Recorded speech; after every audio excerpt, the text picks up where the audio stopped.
Pasa amigos. So I have here my street or track suspension system, which I just got in today, and I'll be unboxing it. I don't know, let's just get straight to it, I guess. All right. Cool, super excited. Suspension is probably like the #1 thing that I spent the most time on researching, you know, in terms of parts. All right, so cool. Product catalog, look at that later. All right, I'm guessing left and right.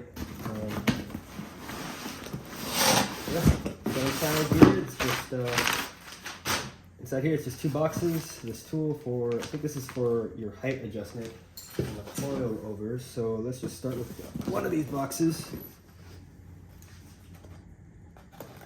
Box in the box. There are a lot of options when it comes to suspension. Like, so for starters, there's the stock style suspension, and then you can get some upgrades within that, like roller spring perches, like tubular control arms, stuff like that. And then there's like coilover systems, like your track makes. Oh please. I won't get into the differences right now, but I chose this type of system because it like bolts right into your Mustang. You don't have to like do any cutting or welding or anything like that.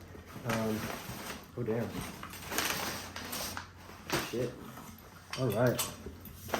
So this looks fucking dope. Oh yeah. So they have some extras you can order or pay for rather, and one of them is this bump stop. It's like $80, I think, and it just supposedly makes it smoother when you bottom out. I won't go too much into that because I don't know that much about it, but I did cop. So let me open the other box.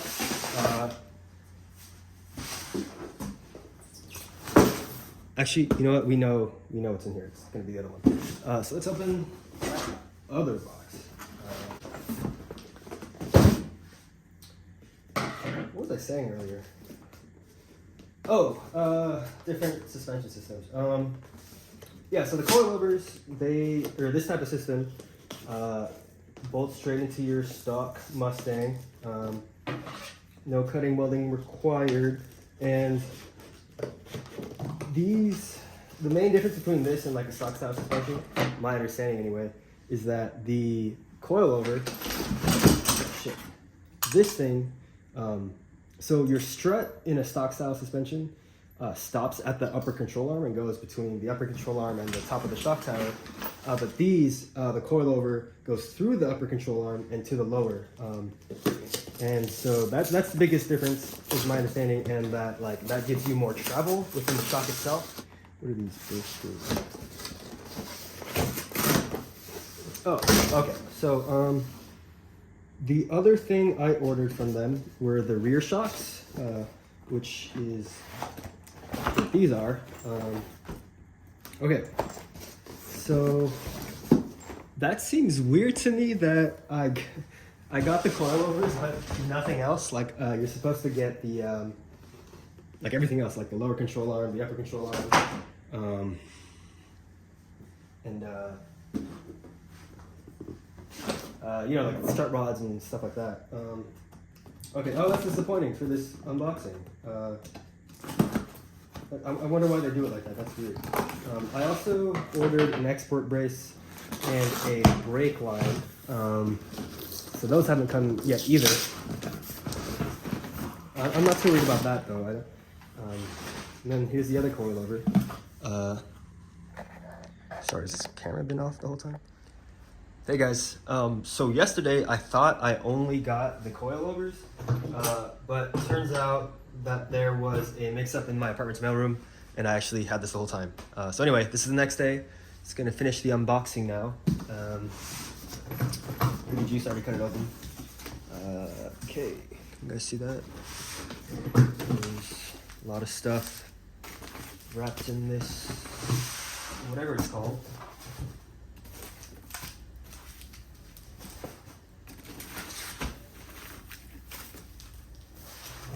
Okay, our control arm seems pretty beefy.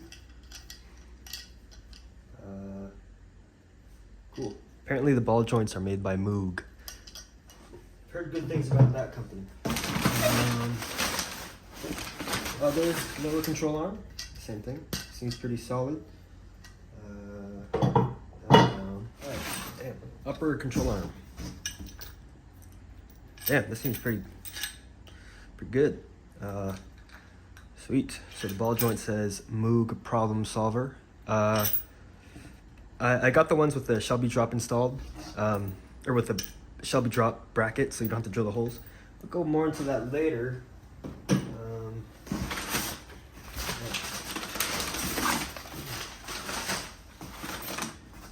All right, the other upper control arm. Sweet.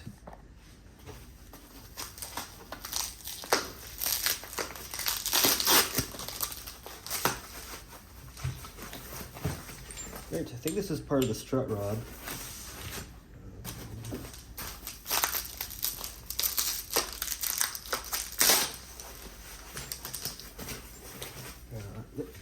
Part of the strut rod. Did I say strut rod? Strut rod.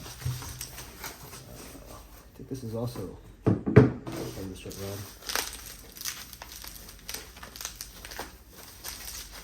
Yeah.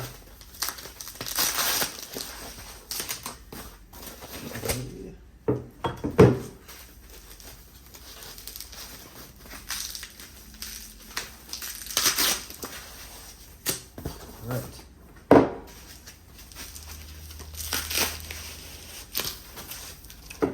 Cool, so that is it. I don't think I'm missing anything.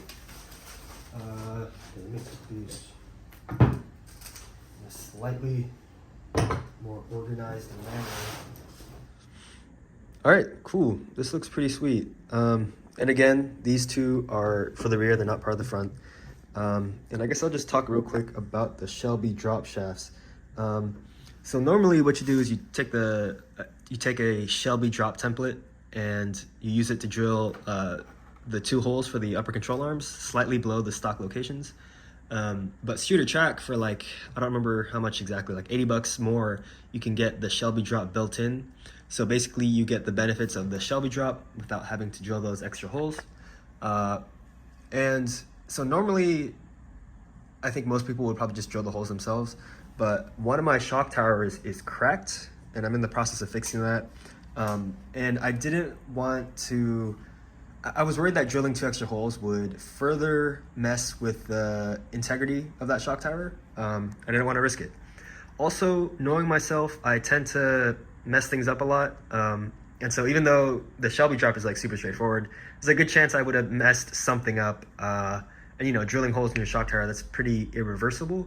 So I just wanted to play it safe, pay the extra $80 and get these, just for peace of mind. So this whole thing I think was like around 3K with, so the only upgrades I bought were the Shelby drop brackets that I just explained, and then those, oh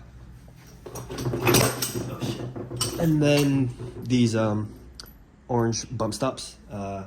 These are also like around $80, I think. So anyway, yeah, about 3,000 total. And I'm pretty happy with it. All right, I don't really know what else to say about this. I guess I will say that I got the street valving, which is the most comfortable, but you sacrifice some handling. That's cool with me because I don't plan on doing any racing, I don't think. And yeah, that's it. I guess this was an unboxing video and it has been unboxed. So cool, thanks for watching.